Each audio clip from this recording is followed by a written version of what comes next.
자기 마음을 다스리는 자는 성을 빼앗는 자보다 나으니라. 화가 나면 나는 대로 분노하고 소리 지르는 것을 자기 마음 다스리지 못한다고 합니다. 절제하지 못한다고 합니다. 상대방을 보며 화가 날 때가 있습니다. 의분을 제외한 분노, 쓴뿌리에서 나오는 화들이 있지요.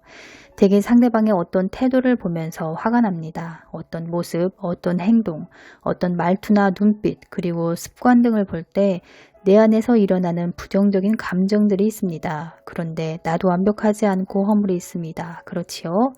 그런데 내 눈에 들보는 생각하지 않고 늘 시선이 남에게만 향하니까 상대방의 저런 행동, 저런 말투, 저런 습관 너무 싫다, 꼴보기 싫다, 정말 밉다.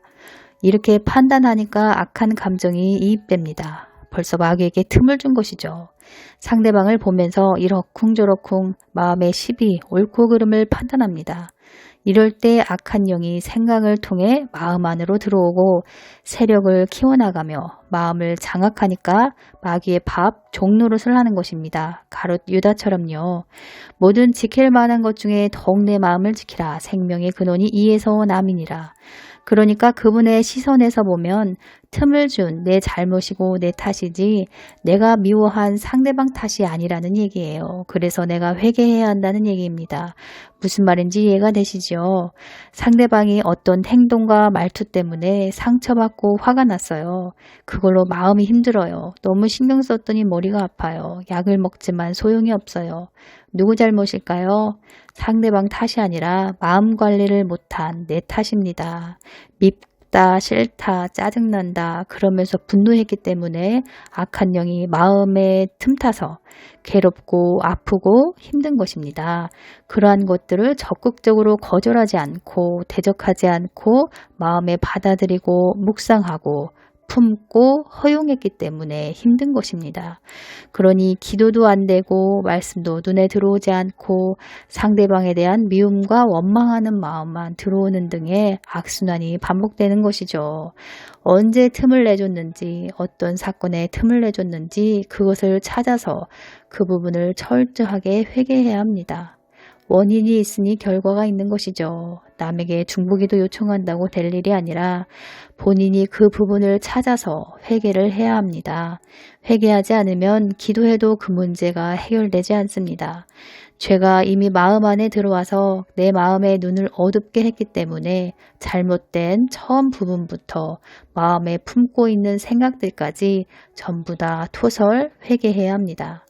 내가 이르기를 내 허물을 여호와께 자복하리라 하고 주께 내 죄를 아뢰고 내 죄악을 숨기지 아니하였더니 곧 주께서 내 죄의 악을 사하셨나이다. 내가 토설치 아니할 때에 종일 신음함으로 내 뼈가 쇠하였도다. 상황적으로 힘들든 일적으로 힘들든 사람 때문에 힘들든 그 무엇이 되었건 간에 말씀과 기도는 늘 해야 합니다.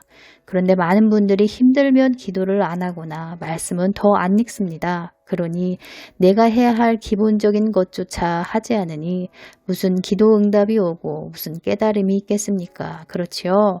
아무리 힘들어도 말씀과 기도에 게을러서는 안 되는 것입니다. 또한 힘들면 기도를 더 많이 해야 합니다. 저는 광야에 있을 때 아무리 힘들어도 세피우를 읽든 성경을 읽든 매일 주야로 소리내서 읽었습니다.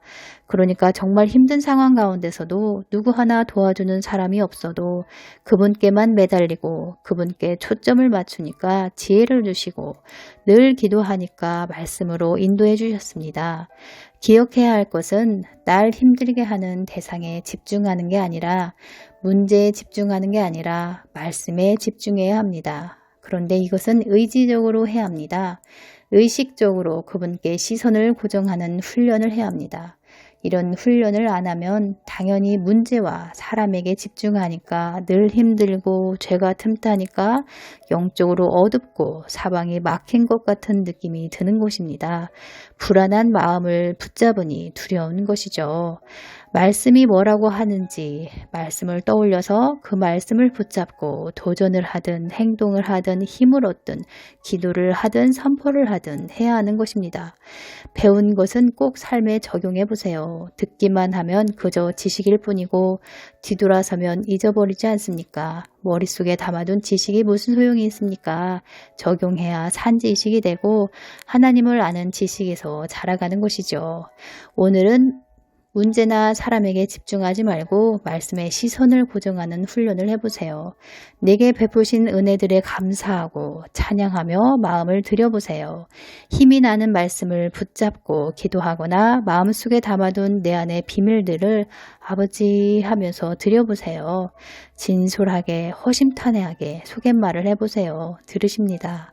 그분은 우리의 마음을 받으시길 원하십니다. 상한 마음을 받으시길 원하시고 뉘우치는 마음을 받으시고 감사하는 마음을 받으십니다.